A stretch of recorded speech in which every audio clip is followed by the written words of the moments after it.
수많은 사람들이 하나님을 믿고 하나님께 기도합니다. 사람들은 하나님이 과연 나를 아실까, 내 생각을 아실까, 내 고통을 아실까 궁금해 합니다. 하나님은 당연히 아십니다. 다윗은 하나님을 찬양하며 하나님의 전지하심을 이렇게 언급했습니다. 여호와여, 주께서 나를 살펴보셨으므로 나를 아시나이다.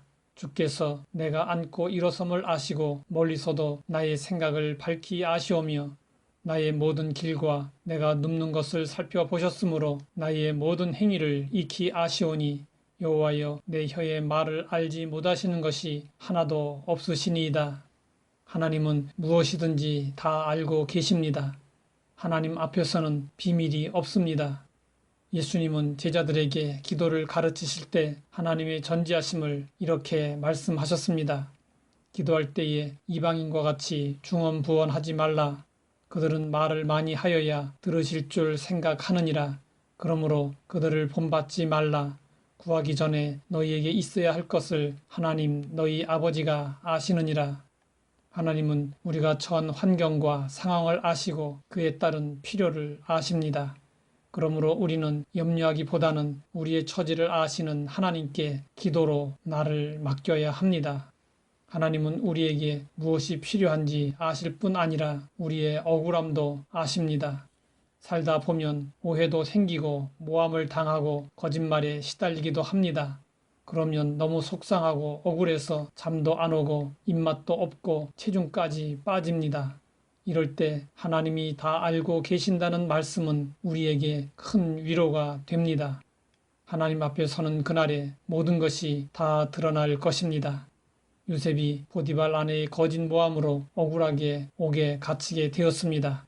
유혹을 거절했으면 칭찬을 받아야 마땅한데 현실은 어두운 감옥이었습니다. 요셉이 유혹을 거절할 수 있었던 이유는 하나님이 보고 계신다는 신앙을 가지고 있었기 때문이었습니다. 그러기에 요셉은 옥에 갇혀서도 하나님이 진실을 다 아신다고 확신하고 위로를 받았을 것입니다. 바울은 적대자들로 인해 답답하고 억울한 일을 많이 겪었습니다. 적대자들은 바울에 대해 악의에 찬 말을 사방으로 퍼뜨리면서 바울에게 사랑이 없다고 말했습니다. 그러자 바울은 자신에게 사랑이 있고 없고는 하나님이 아시느니라고 말했습니다. 하나님의 전능하시고 전지하신 속성에 호소한 것이었습니다. 우리도 때로는 하나님이 아신다고 스스로 위로해야 할 경우가 있습니다. 하나님이 아신다는 신앙은 빛도 없이 이름도 없이 살아가는데 큰 힘이 됩니다. 의사였다가 작가로 변신한 AJ 크로니는 가난한 사람들에 대한 연민 때문에 광산촌에서 계속 의사 생활을 하고 있었습니다. 그런데 그 광산촌에는 억울하게 오해를 받아 그곳으로 쫓겨온 간호사가 있었습니다. 그 간호사는 월급마저 아주 적었지만 불평하지 않고 오히려 항상 생글생글 웃으며 여유있고 자신만만하게 일했습니다. 그리고 병원 진료 시간이 끝났는데도 가장 늦게까지 남아서 일을 더 하곤 했습니다. 그런 간호사의 모습을 본 크로니는 안쓰러워서 간호사에게 말했습니다. 당신은 당신이 가진 가치만큼 대우받지 못하고 있습니다. 하나님은 그것을 아실 것입니다. 그러자 간호사는 이렇게 반문했습니다. 제가 가치 있는 존재라는 것을 하나님이 아신다면 그것으로 족하지 않습니까?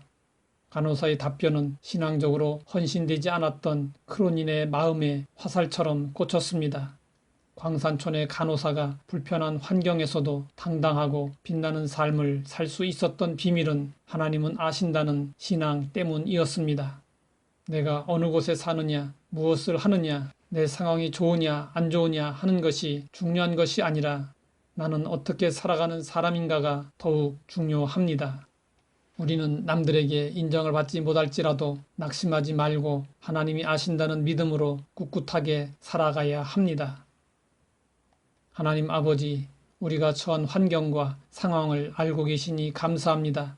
우리를 알고 계시는 하나님을 기억함으로 염려하거나 낙심하지 않게 하옵소서. 예수님의 이름으로 기도드립니다.